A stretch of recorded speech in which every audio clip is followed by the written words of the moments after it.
If you are a regular listener to the Sociology Show, then you could help with the costs of promoting and hosting the podcast. If you can spare even a small amount, then you can donate on the GoFundMe.com website by searching for The Sociology Show. There is no obligation, of course, and all future downloads will continue to be free. A huge thank you to all those that have already donated. Your kind gesture will help to continue keep the show going and growing. Best wishes and keep enjoying the show. Hi, you're listening to The Sociology Show, a podcast about absolutely anything to do with the wonderful world of sociology. Whether you're a teacher, a lecturer, a student, or just taking a passing interest, this podcast will look at a range of issues from social class, ethnicity, gender, sexuality, religion, crime, education, and anything else that sociology has to offer. My name is Matthew Wilkin, and in each episode I will speak to someone working in the field of sociology and let them explain all about their own interests, their research and their experiences. So put your earphones in, turn the volume up, and let's be sociology geeks together, eh? Hello and welcome to the Sociology Show podcast. The Sociology Show is brought to you in association with Tutor2U Sociology, the exam performance specialist for A-level and GCSE sociology students and teachers. And so you can visit tutor2u.net/sociology, and there you can pick up revision guides, revision videos, flashcards, and everything else that you need for your A-level or GCSE sociology studies. And so on to today's episode, and I'm delighted to welcome Dr Sam Baars to the show. Hi Sam, thanks for joining me. Hi, thanks for having me. Hi Matthew. I always ask people to start by introducing themselves. Tell us a little bit about who you are and what you do. So is that okay, Sam? Do you mind going for that? Yeah, of course, love to. I'm Sam. I am Director of Research at the Centre for Education and Youth. So we're a youth and education think and action tank. We call ourselves that because we do a lot of research, and I would call most of it kind of sociological research. But all the stuff that we write and all the research that we do is geared towards kind of figuring out what practical change needs to happen in the world to make society more just for young people, basically. So that's where I'm currently at. I've been Director of Research here for about 4 years now. And it's a job that I started doing pretty much straight off the back of finishing my PhD, which was back in 2014. So, yeah, I've essentially kind of come into this role off the back of my kind of postgraduate studies. And it's a great place to be in, a great role to be in, because I'm still getting to do the research that I love doing. But like I said, with a really kind of practical eye on how we can kind of change the world with it. Excellent. Changing the world. That sounds ambitious, Sam. You said PhD 2014. Was that your first route into sociology, or did you go into sociology a bit earlier than that? That's a good one. I've never really formally studied sociology for any decent stretch of time. The first time I kind of came across it was in my undergraduate degree, and it was I studied philosophy, politics and economics, and there was an option to do a bit of sociology as part of that. So I did. I really enjoyed it, but then I suppose I kind of came back to it through the sociology of education. So I've never formally studied a lot of the basics of sociology, kind of the basic principles up. I've had to kind of do some catching up in that respect. And when I've gone in detail, it's actually been through one particular angle. So like I said, the sociology of education, or kind of youth sociology. And obviously there's a lot more to sociology than just those two bits. So it can sometimes happen that way. It's quite interesting. It gives you a slightly different perspective on it. But I'm not sure I would call myself like a true sociologist. My understanding of some of the basics and underpinnings is actually a lot more rudimentary than it should be, I think. And you mentioned sociology of education, sociology of youth as well. Was there any particular theorists or theories that kind of really inspired you? I think what grabbed me when I first kind of came across sociology and started studying it was the idea of how structure impacts on the individual. So the idea of kind of structure and agency, like which of those is the most useful concept in describing not just kind of how people behave and what they do, but how we should approach ideas like fairness and the way we organise our society. And yeah, it's the first time I'd really come across theories of how those two things interact. So basically, do we all have free will, or actually are we heavily constrained by the things around us? And so I've been interested in some of the, I think from that I segued into people who write about the capitals. So social capital, a really powerful construct in sociology of education, and cultural capital in particular. So theorists like Annette Lareau, who did a lot of work on the kind of the cultural capital that parents pass down to their kids. So specifically the middle class cultural capitals that middle class parents pass down, and how that can privilege their children. And Pierre Bourdieu, who's written loads on cultural capital, he's like massively cited. His work is really complicated, but kind of like necessarily complicated. Yeah. He writes really well, but it doesn't mean it's easy to read. So I've sometimes struggled with some of these theorists. But yeah, basically, people who've written about class, social and cultural capital.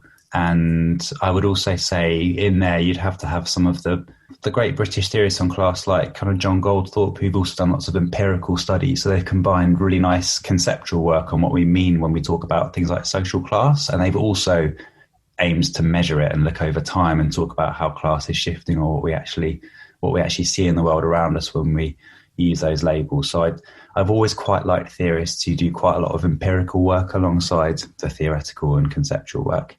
Yeah, I think of all the people, when I ask who's your inspiration, Pierre Bourdieu has got to be up there with the most, notified sociologist. Everyone who's done anything to do with the world of social class seems to mention Bourdieu, but that's understandable. Yeah, he's got a pretty good citation index. If he was ever bothered about that kind of stuff, which I don't think he was, but he would have had a pretty healthy score on that front. And I'm just intrigued. I'm always intrigued when people are interested in something like social class. Does your own background influence your interest within in the field of social class, Sam? Yeah, that's a really interesting question. I come from a pretty solidly middle class background, and actually the more I've learnt about educational privilege, I've had a fairly educationally privileged upbringing in that, my home environment and the kind of schools I went to, they were conducive to doing well. So I've been through the state system, but that doesn't mean I'm not privileged. So in that respect, for instance, I haven't, talking to people like Diane Ray on this podcast, for instance, is fascinating, because Diane, she grew up working class, and that's in large part why she became an academic, studying what we mean by working class. That's not the case for me. I think it's almost the reverse in a way. I went to a school which was relatively mixed, and I kind of struggled to understand as a kid just how it could be possible that from pretty much the same sorts of neighborhoods around a school, you could have such a diversity of kids. Sometimes you can just kind of see class in action. Some kids thriving, some kids struggling within the same institution. And I think it probably sounds a bit trite, but I genuinely think that as a kid, that stuff started to interest me a bit. It kind of bothered me. I couldn't get my head around it. And then later on as an adult, I realized that I could, by studying it, make more sense of those things. I also, some of my more recent work has been on, it's kind of to do with class, but it's also to do with area-based inequalities. So how neighborhood shapes young people's lives. And a lot of that has been to focus on the edges of cities. There's traditionally been quite a lot of research when it comes to educational inequality on the inner city. 80s and 90s in particular, we were really interested in that kind of site. But nowadays, I think a lot of the action is almost out in the sticks, and what it means to be a young person growing up there. And if you look at educational outcomes for young people, actually, people talk about coastal towns, smaller kind of ex-industrial towns. These are often the places where things don't go too well. And that's the sort of context in which I grew up. And I think that has also interested me, wanting to study that more closely. I think that's really interesting, actually, because another Sam Friedman, who I interviewed, who talks a lot about class, and he says he's from a middle class background himself. Because we often think that anyone interested in social class or Marxism or something like that is from, a rough working class background themselves, but not necessarily the case. I think you can see it from a different angle, can't you?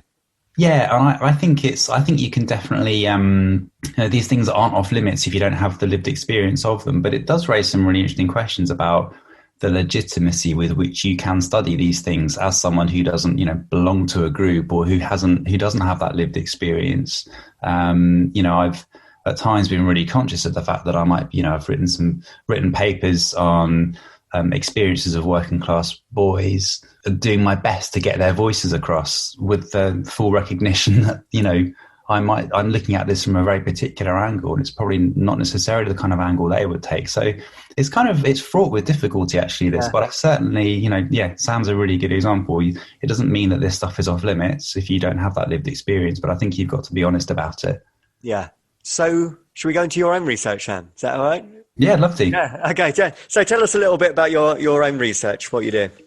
A lot of the stuff that I'm still kind of focusing on these days in my research goes right back to my master's and my PhD, actually. So going back the best part of a decade now. And I've always been really interested in aspirations. And I'm partly interested in them because they've become a bit of a political football. So it's, in a way, it's kind of, people talking about social mobility rather than poverty. I think people talking about aspirations became a bit of a cover for deeper structural issues in the education system. So, when we noticed that lots of young people don't do very well at school, kind of the mid-2000s onwards, it became very popular to talk about a poverty of aspirations. The classic example being why so many poorer young people don't get into university. It became really popular in policy circles to say, well, it's mainly because they're not aiming high enough. And while sometimes when you talk to young people, that might be true, by and large, it's really not. It's a false candidate for finding an explanation. So I got really interested in aspirations, and then got interested in actually kind of studying them as a concept, and then studying them empirically. So, how do we measure aspirations? What kind of aspirations do young people hold? So back in 2014, I was looking very much at how aspirations vary by different types of area that young people grow up in. And, even if you control for class, ethnicity, gender, still seeing quite strong area-based patterns in the kind of aspirations that young people hold. And I was combining that with a kind of class-based analysis as well. So I was really interested I did my thesis, for instance, was mixed methods. So I was looking at national level survey data to explore those kind of neighborhood level variation in aspirations. But I also did 2 years of almost kind of more ethnographic research to explore how young people growing up in a predominantly white working class neighborhood on the outskirts of Manchester actually formed their aspirations as they grew up, which obviously, it's a thing that takes place over time. So it's a classic example of like what we call longitudinal research. So research that has to be done over time. Yeah. My daughter's currently screaming at me, so I'm just going to have to go and figure out if she's all right. Just give me 1 second, Matthew. No problem. Hi, Sam is back from attending to his daughter. Thank you, Sam. Okay, do you want to pick up from where you left off, Sam? Yeah, totally. So one of the aspects of aspirations I think that tends to get overlooked is that they're not what I would call like a snapshot concept. I mean, you can look at them that way, but it's not a very robust way of looking at them. Basically, they change a lot over time.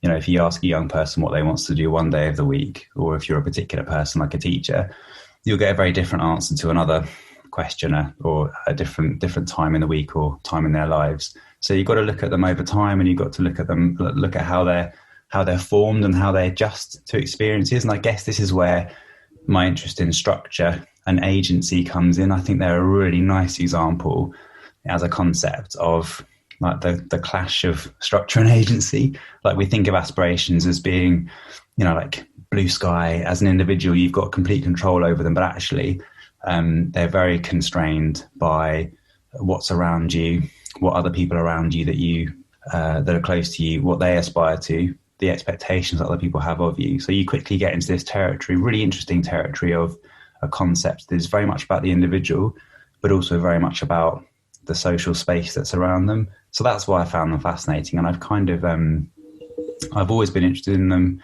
since policy people started talking about them a bit less. And then, as always seems to happen with social policy, just recently they've kind of come back on the agenda again, as has then increased interest in the experiences of white working class boys. Yes. Yeah. And that was the topic of a recent education select committee inquiry that I was part of, which was really good to be part of, but a really contentious focus in my mind. And that's so that, the research continues, and it's always trying to reflect the current policy interest or the way that people are currently talking about it. Right. Thank you, Sam. Could we come back to the white working class thing? Because it's really interesting. That has been a lot in the media. So we come back to that. I just wanted to ask you first, you said about young aspirations. What sort of age were you talking to in terms of young people with their aspirations? So the nice thing about survey data is that you can look at kind of across the age range. The detailed qualitative fieldwork that I was doing was with boys right at the end of secondary school. So most of them were 15, which is an interesting time to look at aspirations, because it's obviously one of those key, like what we call like transition points in young people's lives. But yeah, the survey data is good. It shows you can get pretty good survey data on young people's aspirations for sort of the whole time they're at secondary school. And you do see really interesting shifts in what they want to do when they're older.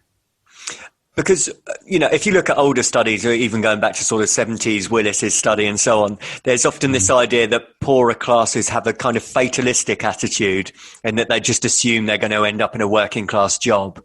But are you saying that's not necessarily the case now, that people do pitch their aspirations much higher? Yeah, I think often what the issue is that expectations are quite low. So they're two closely related concepts, but basically aspirations are what young people kind of hope the future is going to be like, and expectations are what they expect, or what they think it's going to be like. Yeah. And often what happens is that most young people share a broad set of what lots of people will call high aspirations. I think that's really contentious, kind of bit of a value judgment. But for instance, lots of young kids from across the class spectrum, and the same goes for their parents, aspire to go to university when they're quite young. But those aspirations rapidly tail off during secondary school for, broadly speaking, young people from poorer backgrounds and white British pupils. And that's partly because their expectations are quite low. So although they start off kind of hoping it's going to happen, they soon realise it's unlikely, for instance, because their grades aren't going to be good enough, or they just don't have the networks to get them there. I don't think there is a difference in what young people aspire to that starts really early and just persists. I think it's something that develops over time. And also another aspect of it, I think, is that young people, we often assume they're not that aware of their surroundings. And in this case, we're talking about the labour market, essentially, like the shape of the contemporary economy and the kinds of opportunities it holds. But actually, young people are often very clued up about what jobs there are available in their local area, or what sort of society we live in, and the kind of jobs that are doable for people like them. And in fact, it's an over-awareness of that sometimes lowers their aspirations. They don't think things are possible when actually they might be with the right support. Because I also wondered, in terms of aspirations, are the aspirations to do with a job with status, or is it more about money? I was just thinking, the classic, I want to be a footballer or a YouTuber, something that doesn't necessarily require education, but is well paid. Yeah, a good question. It's something I kind of detected when I was doing the survey-based work, is that you do see young people moving away from, so the classic is kind of footballers and singers it's not just it really is there in the survey data. There's quite a strong set of aspirations for those sorts of things. There's lots of research on why that's the case, but actually I don't think you need research to explain why footballers earn quite good money, don't they? But you actually, towards the tail end of secondary school, for instance, you see young people moving their aspirations more towards kind of professional careers, which are probably more likely in that they're less competitive. But ironically, they do involve sticking in education for longer. They're often kind of more highly skilled in terms of the amount of education time you need. So it's hard to know if that's kind of a depressing of their aspirations, or just their aspirations becoming more realistic. But actually, lots of young people in our society, at least, don't stand a hope in hell of becoming a lawyer or an architect. In terms of whether it's money or status, that's a good question, and that comes right to the heart of class analysis, I think. it's why class analysis, in my mind, is still really important and meaningful. I think what we mean by class maybe has shifted a bit in recent developments, like the Great British Class Study. It was kind of a Manchester BBC thing from a few years back. Yeah. You know, Mike Savage doing really, really good work on what we mean by class in the 21st century. So sure, maybe some of the definitions have shifted, but actually there remain really significant differences in the lived experiences of people who, for instance, draw a salary as opposed to get kind of paid for piecework, and the kind of the level of autonomy and responsibility that different people have in their jobs. One of the contributions I hope to make with my research is showing that young people's aspirations, they can kind of they can vary in three main ways. The first is whether they're material or not. So some young people talk about their aspirations being driven a lot by money, but others really don't. Some of them talk in really specific terms about their aspirations, or they have a particular career they want to go into, whereas other young people might talk about their aspirations, for instance, in terms of like, I want to do something with my hands, or I want to do a job where I've got lots of creative control. So far more loose. And the last one is just about their agency. So some young people feel a really strong sense of like, that's the thing that I want to do, and I really feel like I can actually make that happen, kind of self-efficacy, I suppose. Whereas other young people, they still aspire, but they don't really have a sense of them being connected. They're not the authors of that journey. And those are the three main kind of axes along which I think you can usefully describe young people's aspirations. So money is in there, but it's not all about money. Yeah, because the reason I was interested in status is, as an A-level teacher myself, I find quite a lot of students end up taking A-levels and they don't particularly want to, but A-levels come with a slightly higher prestige than, say, a vocational course, which is really problematic, isn't it? Because if we still hold A-levels with this higher prestige and sometimes look down with snobbery on anything else, that's hugely problematic if we're pushing people into areas that they don't necessarily want to be in. Yeah, I think it's problematic.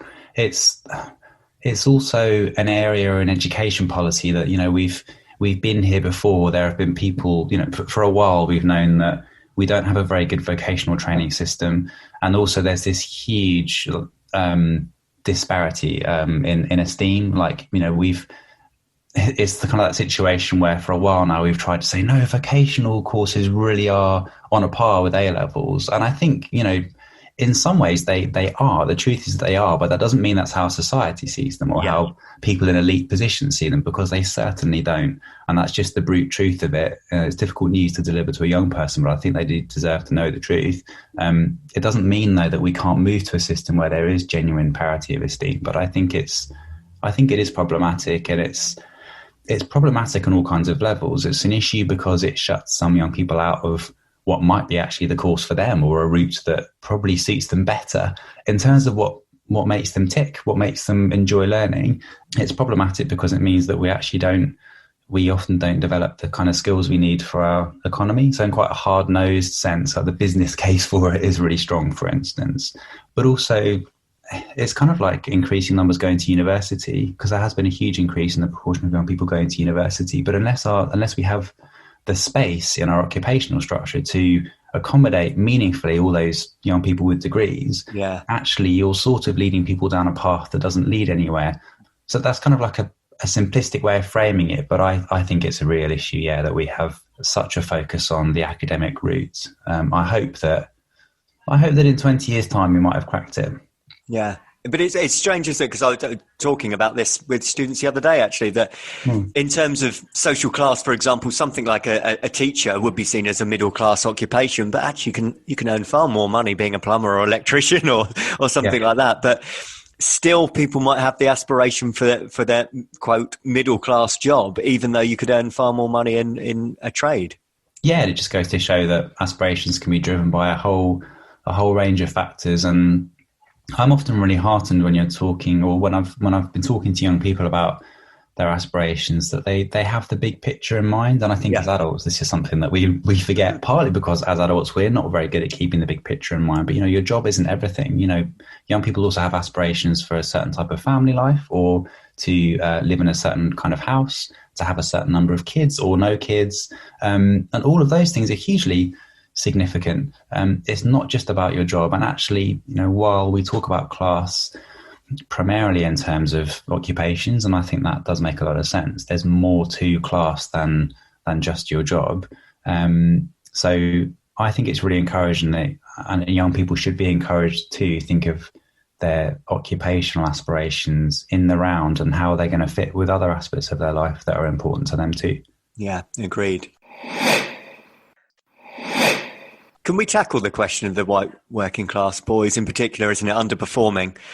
So evidence and data has shown that they've now dropped to the bottom in terms of performance. And you mentioned it is a contentious issue. Do you just want to expand on that a little bit more? Because I've read a lot about it on Twitter. Yeah, so it's not the first time that the Education Select Committee has been there. So in terms of like a barometer of its political importance, it's high at the moment. But we were here about 5 years ago, and in terms of, focusing on white working class kids, mainly boys, has to be said, in policy circles, you can go back to the 90s actually. So it's one of those long running themes that kind of bubbles up and then goes away again. So if you look at some of the headline statistics, like the proportion of kids getting into university, or the key attainment measures at the end of secondary school, like the aggregate measures of, whatever GCSEs you take, what's your score essentially, and what was your progress at school, then white British kids on free school meals, which we often call white working class kids, but they're actually quite different things. But essentially that group of white British kids on free school meals come pretty much to the bottom of the pile. Gypsy, Roma and Traveller kids are the only other group that do a lot worse. My main issue with it is that there's lots of reason in there to look at why quite a lot of kids who are white British and on free school meals don't do very well at school. I probably wouldn't dispute that. I think there are lots of kids who fall in that category who don't do well at school and don't go to university, even though they could have done. But firstly, they're not disadvantaged by their whiteness, they're disadvantaged by their class status. Yes. That's one of the key points I was keen to make in the committee. There's lots of empirical evidence for that as well. So I think some people think this is about white disadvantage, and for me that's not a particularly meaningful concept. It's actually kind of almost like a deliberately contentious concept that I think does a lot of harm to our ability to say, well, actually all working class people are sometimes really disadvantaged in these systems. It doesn't really matter what your ethnic background is. You share a lot in common with kind of Black Caribbean boys, for instance, who are on free school meals. Just to go back to the stats as well, though, I also think it's important to point out that it's a really good example of one of those debates that you can kind of take it in whatever direction you want, depending on what statistic you look at. So just really recently, Education Data Lab were looking at how Black Caribbean boys on free school meals come right at the bottom of the pile if you look at some of the key GCSEs like English and maths. So we focus a lot on those two subjects, but the truth is they are key subjects. They are at the core. And for instance, employers and universities often focus on attainment in those key subjects. So on those key metrics, it's not white British, not white working class kids who come bottom of the pile. If you look at exclusions from school, Black Caribbean boys are 3 times as likely to get excluded. So they're also far less likely than white students to get a good degree classification when they leave university. So the truth is, in the round, white British working class kids do really badly at certain stages in the education system. That's undisputed. But other groups do worse at other stages in the system. And actually, all of these groups sometimes share something in common. I think that often comes back to class and sometimes poverty. Yeah. I just wondered, just to be controversial, because often the argument is there a fear? And what I mean by that is, if there is a minority group underperforming, there's often lots of suggestions in terms of helping. Is there a fear of saying we need to help white kids? Is there an issue there? Yeah, I think it seems to be an issue, and I certainly think there's a risk that when you focus on one group, you take some of the focus off another group. I don't think that's necessarily always the case, but there's a risk that it's the case. But I think it cuts both ways. I think actually, by by focusing, for instance, on white working class boys, you very seldom hear people talking about white working class girls and their experiences in the education system. On key metrics, they're not far behind, basically. But it can be a bit of a zero-sum game. You focus on one group and everyone else becomes an irrelevance. I think it's certainly the case that last 10, 15 years, you can almost see it actually in the early 2000s in political terms, in terms of the rise of the BNP in areas of East London, for instance, kind of around the turn of the millennium. And also like the BBC ran a white season around 2008. So it was a week-long period of programming on BBC Two, I think, responding directly to this idea that, essentially the white working class are being forgotten. And I think that's a really controversial thought. It's also not a very helpful thought. I don't think they are being forgotten any more than working class people from any other ethnic group. But there is this fear that that's the case. People often say, for instance, that recent developments like Brexit are explained by this phenomenon that, white working class people are feeling downtrodden, they've been forgotten. But actually, the Brexit vote was largely steered by more affluent, older pensioners living in the southeast. So I think I don't think it's possible to just say that this one group has been shut out and that explains all of the current kind of the situation that we're in politically and socially. Other people are being forgotten too, I think. Yeah. So is it essentially a kind of, well, there's already an issue we know with boys underperforming and the class, but would you say those two factors, being boys and the social class, overrides the ethnicity argument? No, I don't think it completely overrides it. And I think this is where I don't think I would sit on either pole of the debate. A lot of this debate has been a classic example of a really polarised debate.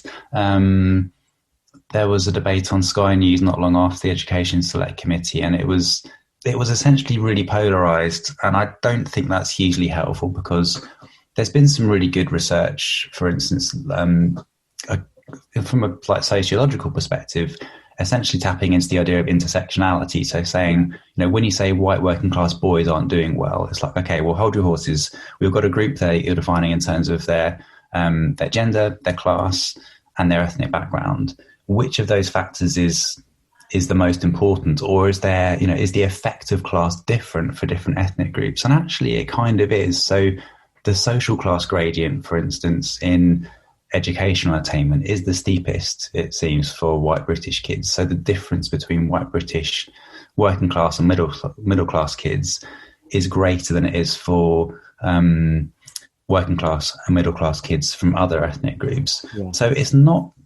not a case of class crowding out or being the only explanation.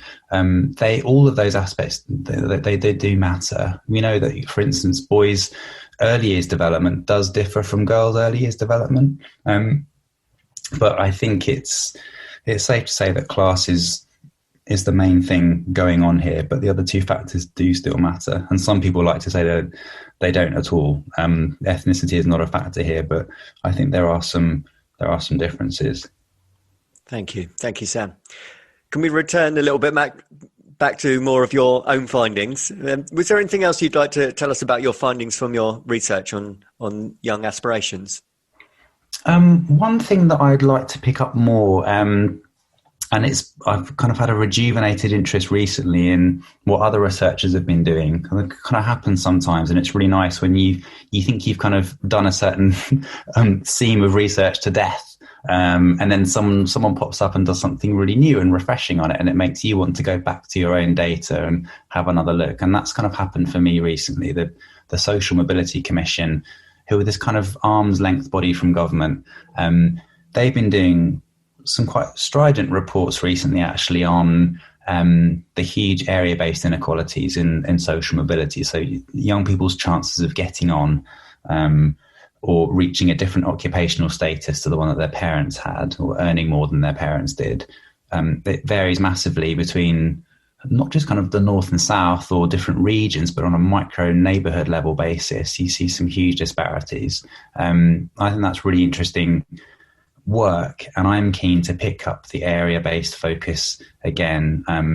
I've got a book chapter coming out towards the end of the year that I've been writing with my edited collection I've been writing with my colleagues, and it's looking again at kind of the area level focus. Which parts of the country should we be focusing on? I think the coastal towns description, for instance, is actually a bit broad and a bit vague. It's not very useful, but I think we're getting close in policy circles to having a really meaningful description of areas where we can start to really decide, okay, what sorts of places are most problematic, where do we need to go and focus policy initiatives and extra funding. It's not really about the inner city anymore. It's not even necessarily about deprived areas. London has some of the most deprived parts of the country, but educationally it does pretty well. So there's this really interesting debate at the moment about the types of area where we should be focusing our attention, and that's something that I'm aiming to get back involved in. That's great. Thank you, Sam. Could I ask you to let the listeners know where else they can find out more about you or your work? Where else can they read all your stuff?